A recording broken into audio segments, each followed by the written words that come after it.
मैं एनसीपी का national media coordinator और नेशनल वर्किंग कमेटी का स्पेशल इनवाइटी प्रोफेसर नवीन कुमार बोल रहा हूँ।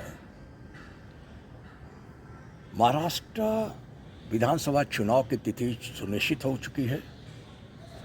20 नवंबर को महाराष्ट्र में चुनाव होना है और 23 नवंबर को चुनाव परिणाम आने हैं।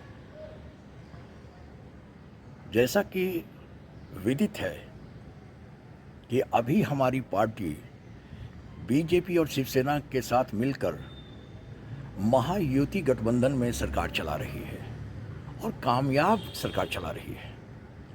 बहुत सारी उपलब्धियां हैं। सबसे बड़ी उपलब्धि तो चुनाव आयोग ने उस पर मुहर लगा दिया है कि महाराष्ट्र में पहली बार विधानसभा एक चरण में होने जा रहा है, जो इस बात का संकेत है कि लॉ एंड ऑर्डर पर काफ़ी हद तक काबू पा लिया गया है। ऐसा नहीं है कि नक्सलवादी इलाके या आतंकवादी इलाके में अलग से चुनाव कराए जाएं, उसके बाद शेष हिस्सों में अलग चरण में चुनाव हो। इस बार एक ही चरण में चुनाव होने हैं, जो सरकार की सफलता का द्योतक है। मेरा कहना है कि चुनाव के पहले मुख्यमंत्री का चेहरा होना जरूरी है। यह निर्णय हमारे तीनों घटक दल के शीर्ष नेतृत्व करेंगे। हालांकि अभी तक जो बातें निकल कर आ रही है उसमें से है कि चुनाव के पहले मुख्यमंत्री का चेहरा नहीं खोला जाएगा, नहीं बताया जाएगा।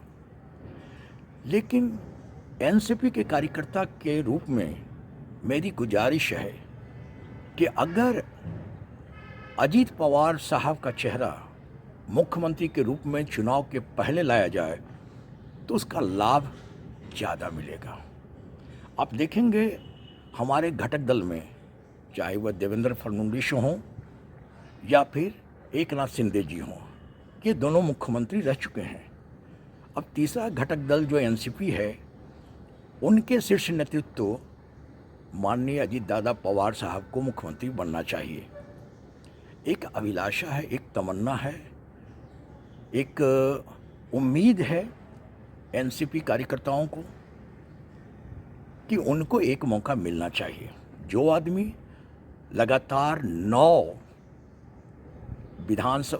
बार एमएलए रहा हो, 5 बार डिप्टी सीएम रहा हो, तो योग्यता के आधार पर भी, अनुभव के आधार पर भी और उम्र के आधार पर भी अजीत पवार साहब का दावा बनता है।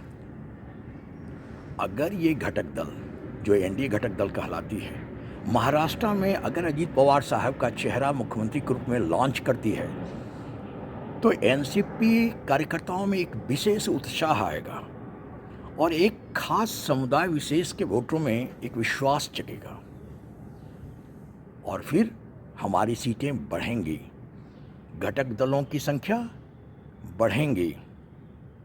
इसी आशा के साथ धन्यवाद।